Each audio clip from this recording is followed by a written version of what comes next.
All right, what's going on, good people of South Baltimore? Welcome back to South Baltimore Now, the podcast that keeps you informed on all things happening around South Baltimore. I'm Nate Carper, joined by Kevin Lynch, and today we're keeping with our sports theme that we've had going. We've had a few interviews this year so far with folks from different sports groups around the neighborhood, and today's no different. We're going to be talking about the South Baltimore Youth Soccer League. You can find that at Latrobe Park, as well as Myers Arena for the indoor sessions, outdoors at Latrobe Park in the fall. And anyway, we're going to have Cindy Curley, who's been with the program since it originally started, and also going to have new SBYSL President Matt Schudtz joining us. First off, Kev, what's going on, man? I'm doing good, enjoying the Orioles and this good weather around here. But yeah, I'm excited to have these folks from SBYSL on here. If you have young kids in South Baltimore, you've certainly heard all about SBYSL. If you want to see basically every family in South Baltimore in one place, you certainly got to head down to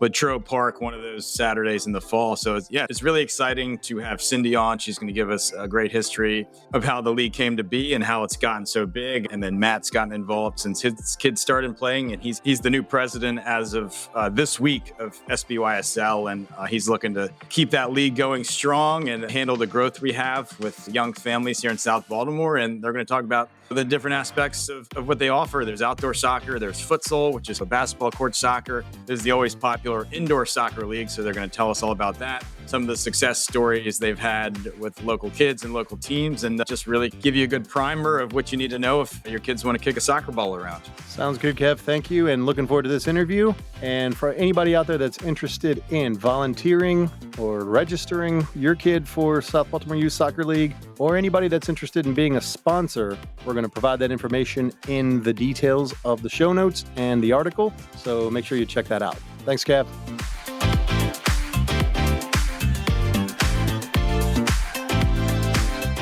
Cindy, tell us about the history of the South Baltimore Youth Soccer League. Oh, sure. So SBYSL has been around since 2005. It was started by Vic Doda, Darlene Pageant, and Mike Conway. Just three friends that noticed after Little League was done, there was nothing for our neighborhood kids in the fall. And Mike and Vic used to play on the CYO League, which used to have soccer Saturdays down in Latrobe Park. And that was no more. So they wanted to come up with something for the neighborhood. And so they got together around their kitchen table and come up with a plan. And we started our first season in September 2005. We played at the Little League field up there on East Fort Avenue. And we had maybe close to 100 kids when we started. And about how many kids are in the program now? So last year we had close to 600. Oh, wow. And talk about some of the facilities SBYSL uses. So in the beginning, we used the Little League field, and then we transferred down to Latrobe Park. I don't know if your listeners remember the dirt bowl that used to be in Latrobe Park before the beautiful Banner Field got there. But that's where we started. Now we play in the fall. We play down there now on Banner Field behind the FSK school on the grass and the softball fields back there. And then in the winter, we move our winter program to the Myers Pavilion over in Curtis Bay. Awesome. And tell us how long you've been involved with the organization, and then just tell us a little bit about some of the changes you've seen in the past 15 years or so. I started when we first started in 2005. My older son was able to play, my younger not yet. And so I was a parent of the league for the first 5 years. And as a parent, as we were growing, there were some communications issues. So I asked if they needed help with communicating to the parents on practices, game times, and such. So I became a member of the board as the corresponding secretary in 2010.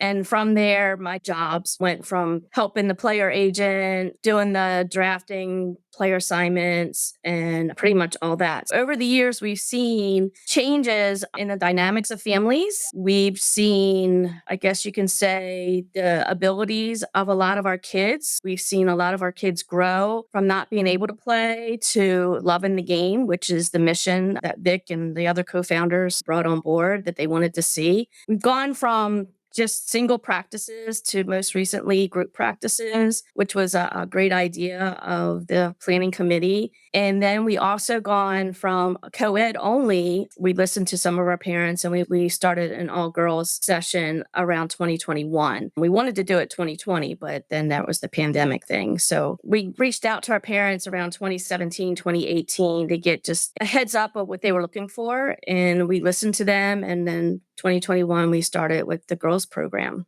Very cool. And talk about some of the partnerships it takes to run a soccer league. Obviously, I've seen Harris Teeter on the jerseys. Obviously, you have to hire referees and work with recreation and parks. So talk about some of the partnerships that help make the soccer league what it is. I have to say, in the beginning, our partnership with the South Baltimore Little League was wonderful because we used their fields and we used their concession house at the time. And then when we outgrew them, we started our relationship with Baltimore Recs and Parks and the director of Locust Point Rec Center. So we worked with him over the years, getting the permits and stuff for our fields. Years ago, Miss Kay Overton, who used to run the 84 Rec Center, she was in charge of the Myers Pavilion. And she helped us coordinate our indoor program there at the Myers. And I don't even know how long we've been there. I think 2008.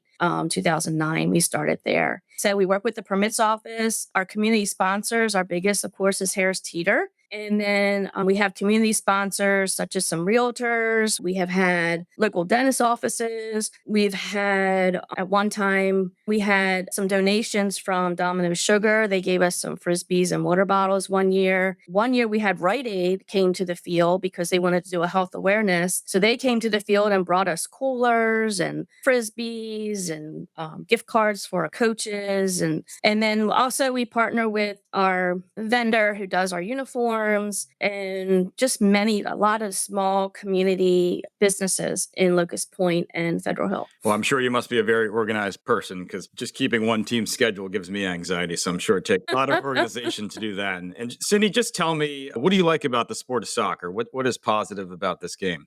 I have to say, of course, I am a mom of two boys. So when they were younger, I needed some kind of outlet. We did have baseball. My younger son didn't care too much for baseball. My older son, he liked baseball, but he wanted something else. We got him into soccer. And from then, I really kind of liked it. I liked it as a kid watching all my friends play in the CYO league. Because back then that was all boys. The girls couldn't play. So watching them and then watching my own boys start to play, it really gets you involved. And I keep telling everybody on the board, I don't know all the rules. I don't know all the rules, but I like watching them play and I like making sure the kids are safe and just the game itself, team spirit and teamwork. It's just a cool game just to watch. Awesome. Very cool. And I didn't grow up playing a lot of soccer. And if you ever invite me to play with you, you'll see that right away. But I've certainly grown to love the game. My kids are really into it. And then also being a parent forces you to be up in the morning. So there's always good soccer to be watched early in the morning with everything going on in Europe and Africa and the Middle East. So there's always good soccer to watch. So I've certainly come to love the game as well. Cindy, any cool success stories or anything you want to share about your time of any players gone on to do great things or any kind of all-star teams gone on to? Yes, I have to say that over the years, we've had players that branched out. Years ago, we had a group of dads that started a little travel league outside of SBYSL, and they were the Cannons, and they moved up through their travel league and have done great things. We've had some of our players go on to play at the college level. A lot of our kids that have started out and started to love the game had confidence enough to try out for their high school teams. And that should make us feel good about that because we help them build the confidence to be able to do that. A lot of our kids that never knew about the game started to play the game and showed an interest, showed great skills. Their parents felt confident enough to move them into like an elite club or a travel club or something like that. So you get to see those things happen. And I have to say, at the end of every season, these past few seasons, I cry because I've seen these kids grow up since they were 3 and start to play in the league. And to see their last game as a player at SBYSL, it just really warms my heart. And I cry over it. I get their pictures and just fun. And it's fun to hear about what they're doing at the college level and what they're doing outside. Some of these kids come back. They volunteer as referees, they have volunteered as coaches, and they want to give back to the community. So that's the heartwarming part for me is to see all that full circle. Cindy, you've stepped away from your role as president. So tell us a little bit about that decision and how you feel about the league going forward. So technically, I wasn't president. So Darlene and I were pretty much the only board members left. Unfortunately, in 2021, we lost McDoda, who was the president of the league. And 2 years prior to that, we lost Chuck Walsh, who was our league secretary. So it's really been Darlene and I, along with the many volunteers who have been part of the planning committees for the fall and winter seasons. President, vice president, whatever is just a title, but it takes a full group of volunteers to put this organization together. So it's not, to me, it's just a hobby that I love, that I was a part of. And a title is just a title for paperwork, but I am definitely the ultimate volunteer at SBYSL. So that's how I see myself, and that's how I see everybody else. And we can't do it without, we're a volunteer run league. We can't do it without volunteers. Anybody that has the ability to do something, whether send an email or help organize uniforms or get the kids in line or help a coach out, anybody, take a team, anybody that wants to volunteer in any way, that's the only way our organization seems to work. It's how it's worked for the past 20 seasons. Well, I know hundreds of families in South Baltimore and beyond are very appreciative of your work. Certainly enjoy, I guess, a little bit more free time in the fall and winter. And we're also lucky to have the new president as of last night, Matt Schudtz, with us. Matt, thanks for joining us as well. And tell us, how did you get involved in South Baltimore Youth Soccer League? Yeah, Kevin, thanks for the opportunity to talk with you. So my story is similar to Cindy's in that when my kids reached the age when they were ready to join a rec soccer program, SBYSL was there for them. And like a lot of other families in the neighborhood, it was a great entry-level program for soccer. We now start at 3-year-olds. So we have a great program for 3-year-olds where they come out on Saturdays and have a little practice session and then get a little game in. And the programming develops from there. And each year, the programming gets a little more engaged. There's a little more practice time, a little bigger games scenario for the kids to play in. And I've grown with my kids through that. So my kids are now, this fall, will be in 4th and 6th grade. And so I've played for several years. I've been coaching most of the time that they've been in the league. And that was part of the story too. And through years of coaching, I got involved with some of the planning for the seasons and got to know Cindy and Darlene and Jackson and others better. And was just amazed at what they were able to create over the years and sustain, which is honestly the hardest and most important thing, is sustaining this program and helping it to grow. And so I was excited to be part of a group of people who want to keep it going and want to see SBYSL continue to grow and sort of honor that mission that they started with years ago. And Matt, what are some of the things you love about soccer? So I did grow up playing soccer. I think I started probably around the age of 3 or 4. As a parent, the number one thing is it's just constant action. And like Cindy, I've got 2 boys. They need constant action, and soccer provides that. But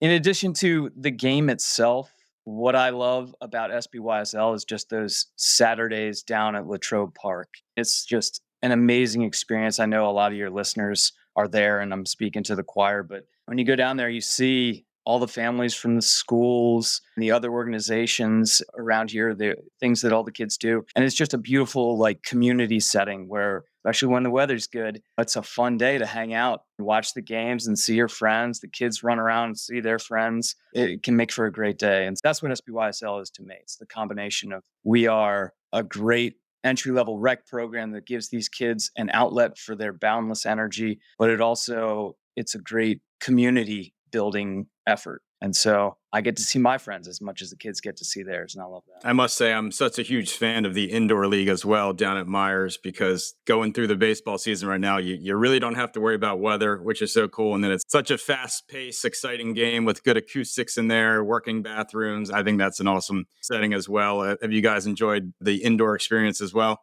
Absolutely. I think you hit the high points there. It is high energy and it is intense down at Myers, and everybody clearly loves it because I think last year our registration closed out in 27 hours after it opened or something crazy. Everyone loves it. Everyone wants to be a part of it. I think this year we're looking to hopefully expand the time we have available at Myers to hopefully get more people involved, because ultimately that's what we're about, is getting as many kids playing this sport as possible. Along with the Myers indoor program, this year we piloted futsal, and that was Matt and Robin's idea because we had so many kids that we couldn't fill spots for the indoor program. So they came up with an idea, and the indoor planning committee went with it, and we started a small pilot program for futsal, and we had it at the gym at FSK. And that was well received by a lot of the kids that just couldn't get their registrations in for the indoor program. I know a lot of families that did that, and I'm excited to see how that grows. And I must say, as somebody who's basically lived in Maryland my whole life, obviously the Baltimore Blast are one of the iconic franchises of the indoor league. Is indoor soccer banging it against the walls? Is that kind of big everywhere? Is that kind of more big in the cities that actually have the teams? I don't know if any of you can share any perspective on that. I'm not sure about other cities, but in our city, there's two types of indoor programs. And one is the indoor program that we have. We try to mimic what the Baltimore Blast do. But then there's other indoor programs where some clubs are taking their outdoor league and taking it into an indoor setting and still playing a regular outdoor rolled soccer game. It's just like they're under a dome or something like that. Where with our league, we do have the wall, and we have the goals are the same as, let's say, the Baltimore Blast are playing. When we practice at the Myers and the Du Burns, were almost like mirrors of each other. And the Blast at one time practiced at the Du Burns field. The Du Burns field is now home of Coppermine. So we try to mimic the Baltimore Blast. And it helped a lot because we had one of our co-founders was a member of the Baltimore Blast. He played, Mike Conway played, and he was assistant general manager of the Baltimore Blast. He gave us a lot of great insight when we started that program. And Matt, any thoughts on that? Is indoor banging off the wall soccer big everywhere? Is that kind of a regional thing from your observation? I'll just say, I think our kids are very fortunate to have that facility in their backyard. That's definitely not something that I grew up with, and most people I know didn't grow up with that available to them. And so I think we're really lucky to be able to take advantage of that. And clearly, people in Baltimore love it. If you go to a Blast game, there is a high level of energy around that team. And so I think that sort of rubs off on our players. It takes a minute to teach the kids to follow their shot, which I know outdoor that shot's going in the woods typically, but it's fun to see the coaches try to teach their kids how to follow a shot in the 4 minutes of practice you have before a game. But one story I will tell is I have a nephew who's in middle school, and he came to watch one of my son's indoor games. And my nephew hadn't been playing soccer in many years, and he went to that game and he had such a good time. And he actually went out for his middle school soccer team this year. And I think just watching the excitement at Myers definitely played a role in him wanting to get back into soccer. So I thought that was a pretty cool story. It's great. Yeah. That is cool. I love it. I love hearing stories like that. Yeah, I love hearing just a fun environment in there too. Like I was saying before, it's so loud and the parents are losing their, you know what, watching the games in a positive way mostly, but it's really a fun place to watch a game. Matt, now as the president of SBYSL, are there any new ideas you want to see implemented? Or I know just looking at the elementary schools, they have bigger pre-K classes every year. So any new ideas or any ways to maybe kind of handle some growth you guys will likely be seeing? Yeah. So really, I think right now, a lot of it is a continuation of what Cindy, Darlene, and others have been developing over the years, including Cindy mentioned Robin earlier, but Robin Leap has been absolutely an all-star in developing the 3s and 4s program, those younger ages. And I think if we can keep that going, that's the core of what starts the league and what keeps it growing. And so I think a lot of emphasis on those younger age groups and how to keep those kids engaged and developing their basic skills, that's going to be an important part of what we do. Cindy was mentioning that we've historically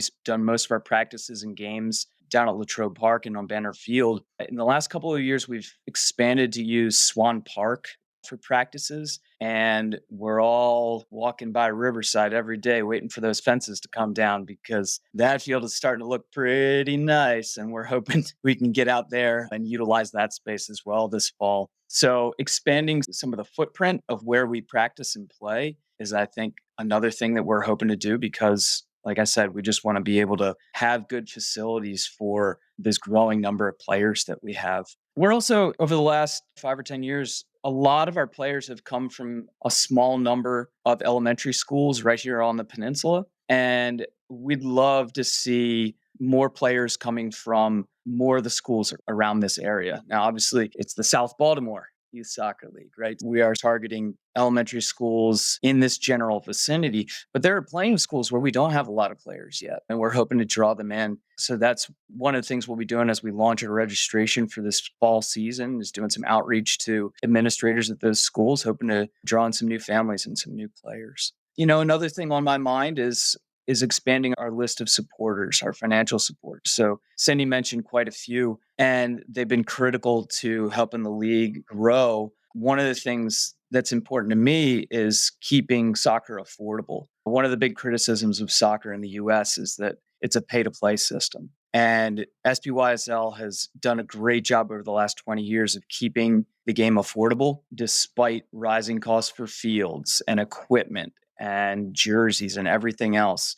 I want to really put some effort into finding sponsors who believe in that same idea of keeping this sport affordable, so that we can ensure that the players who might need some additional support to get out there have that. And so we're looking for donors who believe in that mission. Yeah, you're right. We've certainly seen some of those legendary European and South American soccer players who end up on an MLS team who immediately question some of the youth soccer pay-to-play strategies we have here. So glad to see you're focused on that. Maybe you can make Zlatan Ibrahimovic more happy with those comments. Now, you guys mentioned futsal. So explain to our audience a little bit, what is futsal, and is there opportunity for more futsal to happen in South Baltimore in the coming years?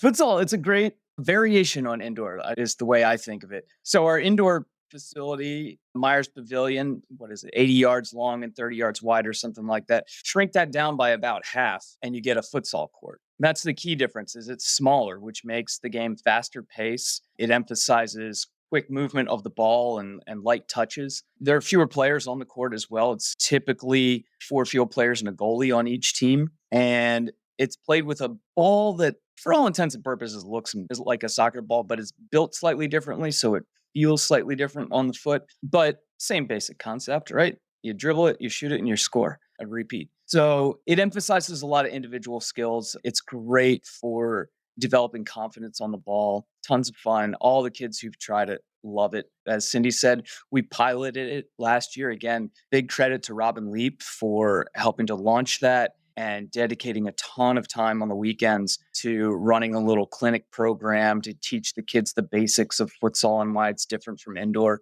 and helping them learn and appreciate the game. And I think this year, if we can work out the space issues, it's a challenge around here to find gym space, because a lot of times it is played just on a basketball court. If we can find that space, we're hoping to expand our offerings a little bit. We'll be working on that over the summer and into the early fall to hopefully launch it. And one of the things we've seen lately that's just really cool is our local middle schools in South Baltimore have spearheaded the return of a soccer league in Baltimore City Public Schools. And I know FSK will be in the championship of that league whenever weather and field trip schedules next cooperate. Could be this week. So Matt, I know you're the coach of the TJ team. So just tell me about that experience and what it's been like seeing our growth of soccer in South Baltimore create something which will hopefully be for the city as a whole. Congrats to FSK for making to a championship game. They are a powerhouse. Robin Leap and I coached the Thomas Johnson team. It was the first time TJ had a middle school team in several years, and we were excited to be a part of getting that launched again, with great support from Kyle Hughes, who's the gym coach at TJ, and Katie Scotty and Amanda Brown, the administrators there. I mentioned them because these are folks who aren't necessarily involved in SBYSL, but really do a lot to support our players, our kids, and just the sport of soccer, and really youth sports more broadly. It was a ton of fun. We had our first game against TJ versus FSK. We called it the Ford Avenue Cup.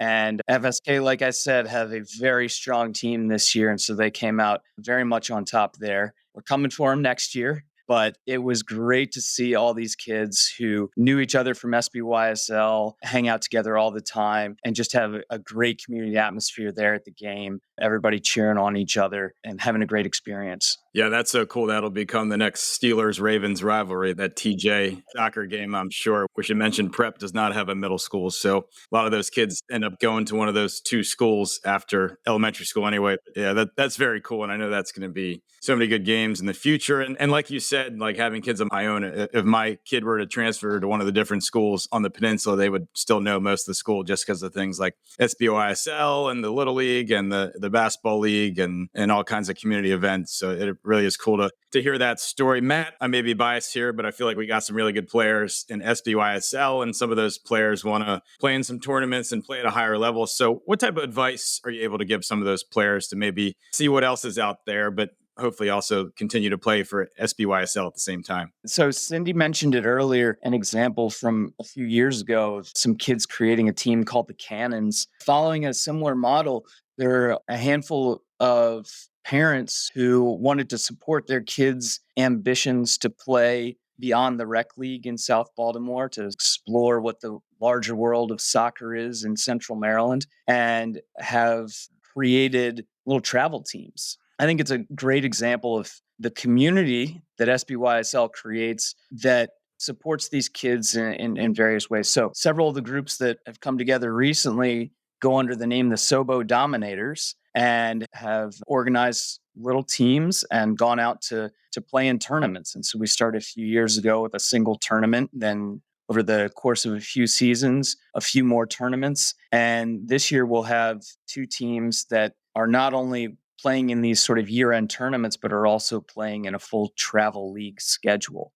And all that grew out of the experience of being part of SBYSL. These are kids who developed their skills that are good enough to play in a travel program and built relationships that supported that sort of growth and desire to play together. It's exciting to see, and I'm hopeful that other parents will see how we've done this and do similar things as their kids age up into the appropriate ages for this. That's awesome to hear. And we've talked a lot about the league and the players and the volunteers. So tell us, how can you sign up for the next soccer session? How can you volunteer to be a coach for the next soccer session? And how can we get southbeamer.com on the back of some of those jerseys? Terrence Teeter, I'm sure will outbid us on that, but tell us about being a sponsor. Hey, you've seen those European jerseys. There are sleeves. There's the front. There's plenty of space. Yeah, just be a tiny patch on the shoulder, right?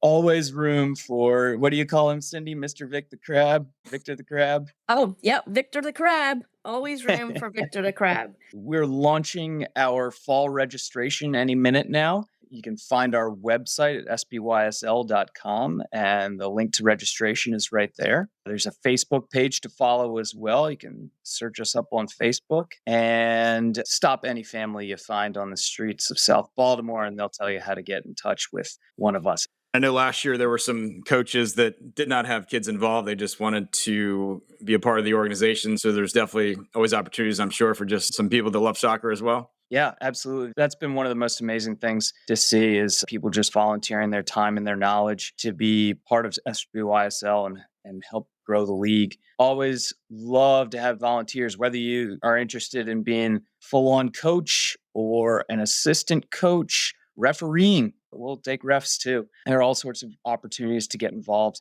And so best thing is check our website and contact us. There's an email address there, and we'll get back in touch and we'll talk about how we can support each other. And I know the indoor league was harder to get into than a Taylor Swift concert. So do you anticipate crazy, better get your stuff together registration for the outdoor? Or do you think you'll be able to handle the number of requests to play that come in? It is nothing like indoor. I'll just say that. Like I said, indoor is constrained by the space available, which is Myers Pavilion. There are a lot of people who want to use it. But outdoor, we have more space available. Always good, though, to sign up early. We have early bird specials to save yourself some money. And registration should be opening, like I said, very soon. That early bird special runs through the month of June. So get that paperwork in June and save yourself some money, and that ensures that we can get all the teams set up efficiently.